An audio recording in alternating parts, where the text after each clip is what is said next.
My B&S 8500 blue light for service generator keeps blinking and turning the generator off. I looked at the filter, spark plug, and had changed the oil and it still does not start.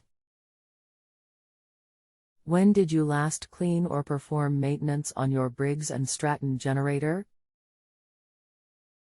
How old is it? Last month after Hurricane Laura, and I bought it then.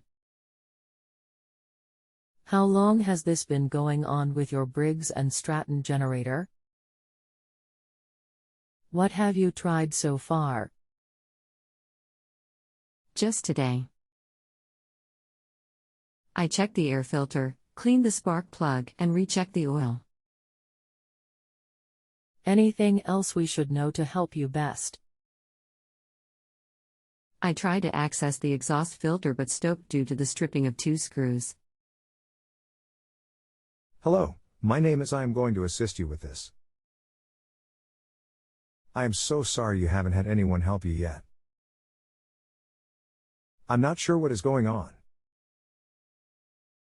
I was out for a few days taking care of some family business, and when I got back, there is a whole list of generator questions to go through. I am working on them as fast as I can. What is the model number of the genset? Hank, thank you for replying. I was able to fix my generator and correct the problem. Good deal. I'm glad to hear that. If you have a home improvement or appliance question and want to chat with an expert now, visit justanswer.com/ythi.